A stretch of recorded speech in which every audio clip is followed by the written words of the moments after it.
त्या सम्राटाच्या पुत्राची काय वेळ आली तर झुरळाचं समर्थन करतायत, त्या कॉक्रोचचं समर्थन करतायत, त्या कॉक्रोच जनता पार्टीचं समर्थन करतायत. म्हणजे बघा कुठल्या स्तराला आपण होतो आणि कुठल्या स्तराला आपण पोचलो. त्या हिंदू हृदय सम्राट बाळासाहेब ठाकरेंचं नाव सुद्धा बदनाम होते, त्यांच्या नावाला सुद्धा काळिंबा फासला जातोय. त्यामुळे दुःख वाटते. आजोबांच्या त्या विचारधारेची माती केली, मूठ माती दिली त्या आदित्य ठाकरेंनी सुद्धा. आता त्या आदित्य ठाकरेला दोष देण्यात अर्थ नाही, कारण आपल्या वडिलांच्या संस्कारावरती ते चालले. पण उद्धव ठाकरे आपल्या वडिलांच्या संस्कारावरती, संस्कृतीवरती, त्यांच्या विचारधारेवरती चाललं नाही, हे दुर्दैव आहे. आणि कोणाचं समर्थन करतायत तर झुरळाचं, कॉक्रोच जनता पार्टीचं. हेच ते वास्तव आहे. वास्तवावर बोलू काहीतरी माझ्या शृंखलेला सबस्क्राईब करा, बेल आयकॉन दाबा, माझे विचार पडसे लाईक करा, आपले विचार कमेंट बॉक्समध्ये मांडा.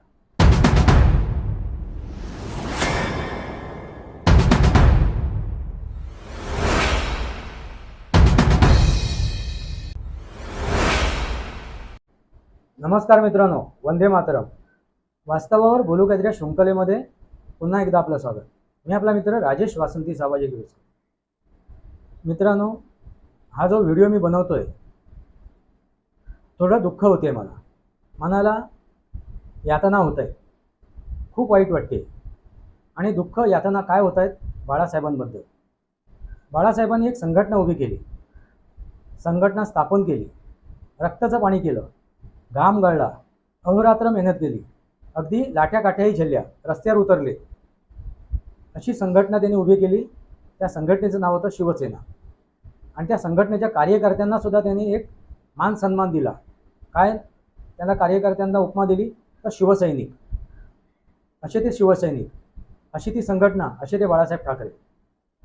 मित्रांनो, बाळासाहेब ठाकरे यांचे पुत्र उद्धव ठाकरे यांच्यावरती आज वेळ काय आली बघा, काय परिस्थिती त्यांनी निर्माण केली आहे.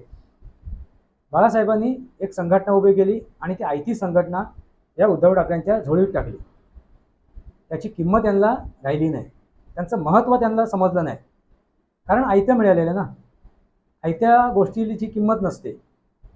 त्यामुळे या संघटनेला कसं जोपासायचं, त्या संघटनेमध्ये कसं काय काम करायचं, त्या संघटनेतल्या प्रत्येक नेत्यांना कसं सांभाळायचं, त्या कार्यकर्त्यांना कसं सांभाळायचं, हे त्यांना जमलं नाही.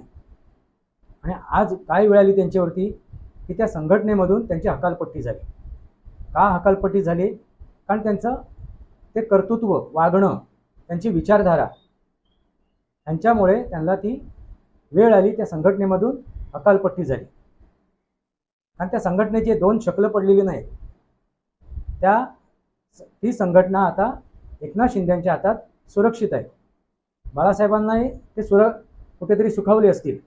ते आपली संघटना, आपण उभी केलेली संघटना कुठेतरी सुरक्षित आहे, सुरक्षित हातामध्ये आहे. मित्रांनो, मी असं का म्हणतोय?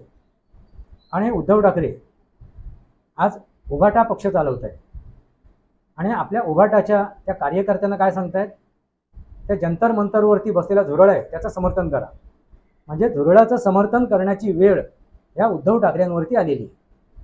म्हणजे बघा काय वेळ आली ती. कुठे छत्रपती शिवाजी महाराजांच्या नावाने स्थापन झालेली ती संघटना शिवसेना. छत्रपती शिवाजी महाराजांचं काय विचार होते तर रयतेसाठी हे राज्य आहे, हे स्वराज्य आहे, रयतेचं स्वराज्य आहे, रयतेचं राज्य आहे.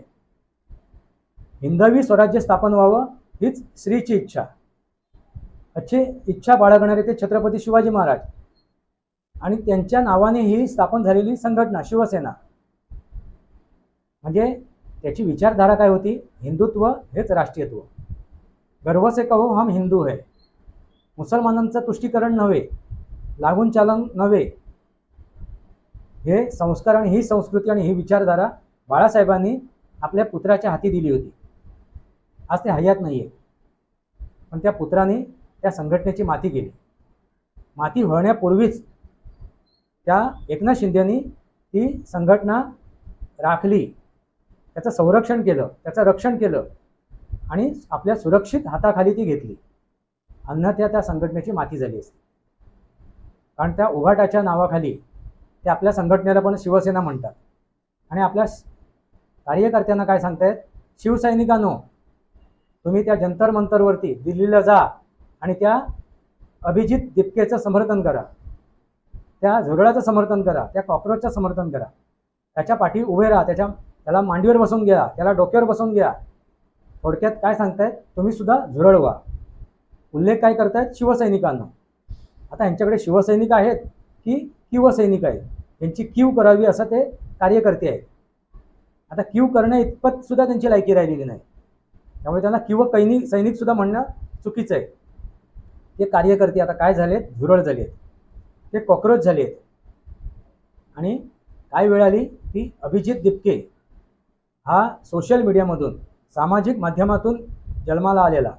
त्याची उत्पत्ती कुठून झाली तर सोशल मीडियामधून. तो निर्माण कुठून झाला तर सोशल मीडियामधून. त्याची जमिनीवरती काय ओळख आहे तर शून्य. सोशल मीडियामध्ये त्याला मिळालेलं समर्थन, त्या समर्थनाच्या बळावरती त्यांनी कॉक्रोच जनता पार्टी उभारण्याचं स्वप्न बघितलं, दिव्य स्वप्न बघितलं. आणि ती स्वप्न पूर्तता करण्यासाठी हे उद्धव ठाकरे त्यांचं समर्थन करत आहेत, त्या अभिजित दिपकेचं समर्थन करत आहेत. काय वेळ आली बघा, कोणाचं समर्थन करण्याची वेळ आली, झुरळाचं. 1965 साली ही संघटना स्थापन झाली होती. या संघटनेचा उद्देश काय होता, मराठी माणूस, मराठी भाषा, नंतर हिंदुत्वच हेच राष्ट्रीयत्व. आणि आज काय वेळ आली बघा, काय वेळ आणली त्या उद्धव ठाकरेंनी. 2019 मध्ये ज्या संघटनेला, युतीला बहुमत मिळालं होतं. आता युती कुठली तर भारतीय जनता पार्टी आणि शिवसेना युतीला बहुमत मिळालं होतं. आणि बहुमत कोणी दिलं होतं तर रयतेने. मी रयत हा शब्द का वापरला, कारण या संघटनेचं नाव काय आहे, शिवसेना. म्हणजे छत्रपती शिवाजी महाराजांच्या नावाचा उल्लेख करून ही संघटना स्थापन झालेली. म्हणजे आदर्श कोणाचा तर छत्रपती शिवाजी महाराजांचा. मग रयतेने जर तुम्हाला निवडून दिलं आहे, त्या मतदार राजाने निवडून दिलं आहे, त्या भारताच्या नागरिकाने, त्या महाराष्ट्राच्या नागरिकाने तुम्हाला निवडून दिलेलं आहे. बहुमत कोणाला दिलं आहे तर त्या युतीला बहुमत दिलेलं आहे. असं असताना तुम्ही त्या युतीच्या पाठीत खंजीर खुपसलं, त्या रयतेच्या पाठीत खंजीर खुपसलं, त्या मतदार राजाच्या पाठीत खंजीर खुपसलं. आणि काय केलं तर एक आघाडी बनवली. आणि कोणासोबत जाऊन बसलेत, बाळासाहेबांनी शेवटच्या श्वासापर्यंत ज्यांना विरोध केला त्या शरदचंद्रजी पवारांना, त्या काँग्रेसला त्यांच्यासोबत गेले. शरदचंद्रजी पवारांबद्दल, काँग्रेसबद्दल बाळासाहेबांच्या काय विचार होते, काय वक्तव्य त्यांनी केलेली आहेत, काय विचार मांडले आहेत हे तुम्हाला माहितीच आहेत. काँग्रेसबद्दल तर ते म्हणालेत की काँग्रेसमध्ये किंवा काँग्रेससोबत जाण्याची वेळ येईल त्यावेळी माझं हे दुकान बंद करून टाकेल, ही संघटना मी बंद करून टाकेल. एवढ्या टोकाची विचार करणारे ते बाळासाहेब ठाकरे आणि त्यांचे हे सुपुत्र. यांना सुपुत्र म्हणावं की कुपुत्र म्हणावं आता तुम्ही ठरवा. काय वेळ आली त्यांची, त्या सम्राटाच्या पुत्राची काय वेळ आली तर झुरळाचं समर्थन करत आहेत, त्या कॉक्रोचचं समर्थन करत आहेत, त्या कॉक्रोच जनता पार्टीचं समर्थन करत आहेत. म्हणजे बघा कुठल्या स्तराला आपण होतो आणि कुठल्या स्तराला आपण पोचलो. म्हणजे आकाशातला गवसणी घातलेला हात ही संघटना अगदी पाताळात गेली, कपाळ मोक्ष करून घेतलाय व्यक्तीने. अजूनही व्यक्ती सुधारत नाहीये. एवढी वेळ स्वतःवर आल्यानंतर सुद्धा आपण कुठे कमी पडलोय, आपण कुठे चुकलोय, आपण कुठे भरकटलोय, आपली कुठे दिशाभूल झाली आहे याचं कुठेही ते मोजमाप करत नाहीत, शहानिशा करत नाहीयेत, अभ्यास करत नाहीत, परीक्षण करत नाहीत, निरीक्षण करत नाहीत. याचं दुःख आहे. कारण बाळासाहेबांचे हे पुत्र आहेत आणि आमच्यासारख्या शिवसैनिकाला दुःख होते, वाईट वाटते. कारण कळत नकळत बाळासाहेबांचं नावसुद्धा बदनाम होते. त्या हिंदू हृदय सम्राट बाळासाहेब ठाकरेंचं नावसुद्धा बदनाम होते. त्यांच्या नावाला सुद्धा काळिंबा फासला जातोय. त्यामुळे दुःख वाटते, त्यामुळे मनाला त्रास होतोय, दाह होतोय. आणि हे पोट तिडकीने मी बोलतोय मित्रांनो, एक शिवसैनिक म्हणून. काय वेळ आली, काय वेळ आणली. तुझा आहे तुझ्या जीवनाचा शिल्पकार. मी मंत्र सांगतोय, 3 मंत्र जे माझ्या वडिलांनी मला दिले होते. तुझा आहे तुझ्या जीवनाचा शिल्पकार, झाला मानव या संसारी आपुला आपण वैरी, आणि तुझा आहे तुझं पाशी परी जागा चुकलाशी. आपण स्वतःच स्वतःला घडवतो आणि स्वतःच आपले आपण दुश्मन असतो. कधी कधी वैरी बनतो त्यावेळी आपण चुकीचे निर्णय घेतो त्यावेळेला. आणि तुझं आहे तुझं पाशी परी जागा चुकलाशी. माहीत होतं आपल्याला आपण कोणासोबत जातोय, कुठे कपाळ मोक्ष करतोय, कोण व्यक्ती आहे ती. शरदचंद्रजी पवार, त्यांचा इतिहास काय आहे. त्यांनी कुठल्या संघटनेबरोबर, कुठल्या पक्षाबरोबर, कुठल्या नेत्याबरोबर काय काय केलं आहे, कशा प्रकारे त्यांना नेस्तानाबूत केलं आहे, कसे कसे षडयंत्र आखलीत, कशी काय फोडाफोडी केली, हे सर्व माहीत असताना, ज्ञात असताना, आपल्या वडिलांचे विचार माहीत असताना, वडिलांचं मार्गदर्शन असताना सुद्धा या व्यक्तीने त्याची कास धरली, त्याचा हात धरला, शरदचंद्रजी पवारांचा. कारण ते स्वतःला चाणक्य समजत होते, जाणता राजा समजत होते. पण जाणत्या राजाच्या नकाची सुद्धा त्यांना सर नाही. आता त्यांना चाणक्य म्हणू नये, तर शकुनी, कुठली नीती, तर शकुनी नीती.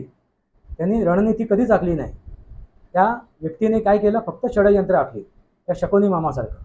म्हणून हे शकुनी मामा. आणि या शकुनी मामाच्या ला भुलले ते, त्यांच्या भूलथापेला भुलले ते. कारण हे सुद्धा स्वार्थी आहेत, मतलबी आहेत. आपण फक्त शरदचंद्रजी पवार यांना दोष देण्यात काय अर्थ नाही आहे. पण हे स्वतः मतलबी आहेत, स्वार्थी आहेत, अहंकारी आहेत. एकाचा द्वेष करणं हे त्यांना बरोबर जमते. आणि त्याच द्वेषापोटी, त्या अहंकारापोटी त्यांनी स्वतःची माती करून घेतलेली. संघटना आहे तिथे आहे. आपण ते आभार मानावे त्या एकनाथ शिंदे यांचे, की त्यांनी संघटना आपल्या सुरक्षित हाताखाली ठेवलेली आहे, सुरक्षित ठेवलेली आहे. बाळासाहेब ठाकरेसुद्धा स्वर्गातून काय सांगत असतील, काय बोलत असतील, काय बघत असतील, तर माझी संघटना कुठेतरी सुरक्षित हाताखाली आहे, हातामध्ये आहे. ज्या विचारधारेने मी ती संघटना सोडून गेलो होतो, या जगातून सोडून गेलो मी, ती विचारधारा, ते संस्कार, ती संस्कृती या एकनाथ शिंदेने जपलेली आहे. पण आपल्या त्या मुलांनी, त्या पुत्राने त्या माझ्या विचारधारेची, त्या माझ्या हिंदुत्वाची माती केली. आणि आता मुसलमानांचं तुष्टीकरण करतोय, लांबून चालन करतोय. कशासाठी, तर सत्तेसाठी, मतलबासाठी, स्वार्थासाठी. आणि तेच त्यांनी 2019मध्ये केलं. आणि त्या मुख्यमंत्री पद बळकावलं, मिळवलं नाही, ते बळकावलं षडयंत्र आखून. ते मुख्यमंत्री पद कोणाचं होतं, तर देवेंद्र फडणवीस यांचं. पण ह्यांनी बळकावलं षडयंत्र आखून. पण त्याच्यानंतर काय परिस्थिती आली, जसं पेरावं तसंच उगवेल. तेलही गेलं, तुपही गेलं, हाती आलं धुपाटणं, हाती आलं झुरळ, धुपाटणं सुद्धा नाही, झुरळ. म्हणजे विचार करा, आपल्या संघटनेला ते आता झुरळ बनवत आहेत. आपल्या त्या कार्यकर्त्यांना सांगतायत, जा समर्थन करा, जा त्या वांगचुंगच्या मांडीवर बसा. तो एक झुरळ तिथे बसलेला आहे उपोषणाला. त्या अभिजित दिपकेच्या मांडीवर बसा, किंवा त्याला डोक्यावर घ्या, त्या वांगचुंगला डोक्यावर घ्या. काय वेळ आली बघा, काय वेळ आणली त्यांनी स्वतःवरती बघा. या उद्धव ठाकरेने झुरळाचं समर्थन करत आहे, त्या कॉक्रोच जनता पार्टीचं समर्थन करत आहे. अरे आपण कुठे होतो, कुठल्या पातळीवरती होतो, आणि आता कुठल्या स्तराला आलो आहे. स्तराला म्हणजे अगदी जमिनीवर सुद्धा नाही, पाताळात पोचले ते. म्हणजे एवढ्या खालच्या पातळीवरती गेले ते. काय परिस्थिती आली, काय वेळ आणली. आणि हेच ते वास्तव आहे. कोणाचं समर्थन करतायत, तर झुरळाचं, कॉक्रोच जनता पार्टीचं. आणि कोण करतायत, तर सम्राटांचे पुत्र. ह्याच्यासारखं दुर्दैवी काही नाही आहे. हा इतिहास असेल, आणि इतिहासात याची चर्चा केली जाईल पुढे भविष्यात जाऊन, की एका सम्राटाच्या पुत्राने कशी काय माती केली त्या संघटनेची, त्या संघटनेची कशी काय वाताहत लावली. पण आभार मानावे त्या एकनाथ शिंदेचे, ती संघटना वाचवली त्याने. अन्यथा त्या संघटनेची माती झाली असते, आणि त्या संघटनेच्या शिवसैनिकांना झुरळ बनावं लागलं असतं, कॉक्रोच बनावं लागलं असतं. वेळ कोणी आणली असती, तर त्या सम्राटाच्या पुत्रांनी. आता हे पुत्र कोण, तर खुद्द उद्धव ठाकरे आणि त्यांचे पुत्र आदित्य ठाकरे. आजोबांच्या त्या विचारधारेची माती केली, मूठ माती दिली त्या आदित्य ठाकरेंनी सुद्धा. आता त्या आदित्य ठाकरेला दोष देण्यात अर्थ नाही, कारण आपल्या वडिलांच्या संस्कारावरती ते चालले. पण उद्धव ठाकरे आपल्या वडिलांच्या संस्कारावरती, संस्कृतीवरती, त्यांच्या विचारधारेवरती चाललं नाही, हे दुर्दैव आहे. आणि कोणाचं समर्थन करतायत, तर झुरळाचं, कॉक्रोच जनता पार्टीचं. हेच ते वास्तव आहे. वास्तवावर बोलू काहीतरी माझ्या शृंखलेला सबस्क्राईब करा, बेल आयकॉन दाबा. माझे विचार पडसे लाईक करा, आपले विचार कमेंट बॉक्सला मांडा. तुर्तास इतकंच. भारत माता की जय, वंदे मातरम. जय भारत, जय महाराष्ट्र, जय सनातन.